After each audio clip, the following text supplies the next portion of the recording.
Hello everyone, Minute Plus Meditation, Monday, August the 16th. So the first reading is, we're in the book of Judges now, and it's a sad tale really. I'm just going to read a part of it as I usually do. You'll have to read the whole thing and I encourage you to do so.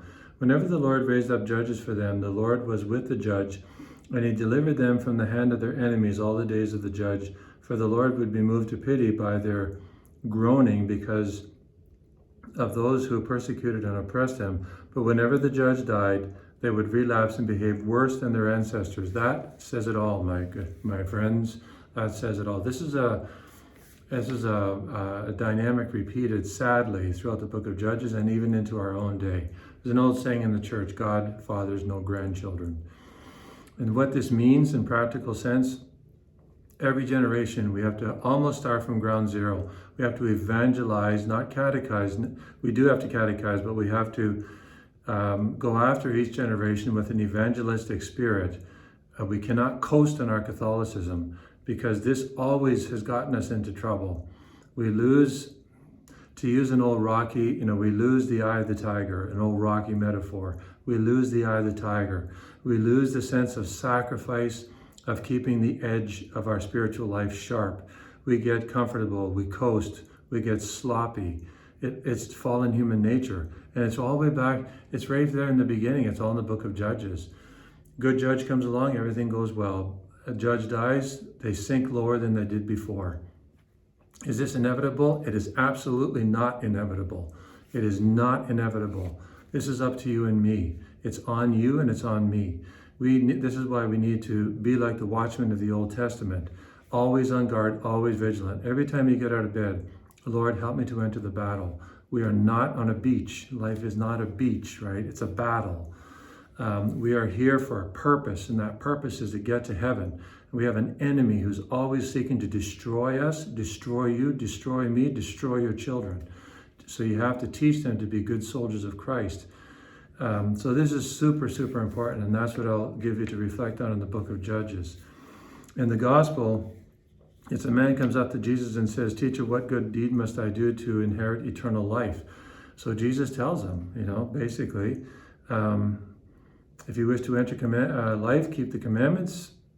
He says, which? Jesus tells him, and he says, so the young man said, "I have kept all these, what else do I lack?" So he's the one who asks Jesus. Jesus tells him.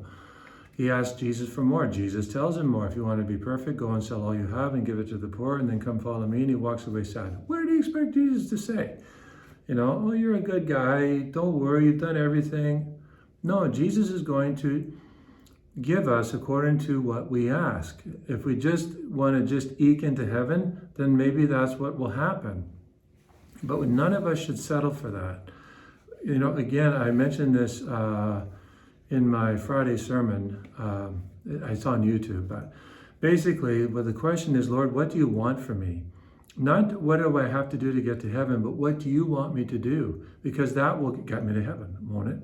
Because what he wants me to do is different than what he wants you to do, and your brother or your sister or your children or your husband or your wife. Even if it's, for example, you're both married, to each other. But what does he want you to do? Maybe different than your husband different from your wife, me, and so on, me different from my assistant, and so on. Lord, what do you want me to do? That's the key question. And we need to ask it not just once, not just twice, but every single day, and even many times during the day. God never gets bored with this question. It's not a matter of I'm having I'm weak of character and I need God to always reaffirm me. I'm asking, Lord, what do you want me to do right now? Well, now I think he wants me to make these videos, but maybe he's just letting me do it. Who knows if he really wants me to do it. But I think he does. It's a good way to reach out to people, and who knows, even if 2 people watch it, not a whole lot of people watch it, but if 2 people watch it and they benefit from it, then okay, that's great. So you and I need to be asking this question, Lord, what do you want me to do? And be willing to accept the answer. Jesus will require sacrifice of us. Why does this surprise us? It surprised this young guy, and he walks away sad, and then probably even sadder, he would justify himself. Jesus was too harsh, the rabbi was too severe, all this kind of nonsense. No, Jesus gave him exactly what he needed. It was like a suit for him, a tailor-made suit for his sanctity that he had requested. All right, so if you don't mean it, then keep your mouth shut when it comes to God. God's going to tell you the truth. So, and you and I should be wanting to know, Lord, what do you want me to do? And don't be frightened. Don't be scared, even if it appears to be really tough. God cannot be outdone in generosity. So today, evangelization of every generation, judges, that's you and me. We have to evangelize ourselves, right? And Lord, what do you want me to do? God bless you.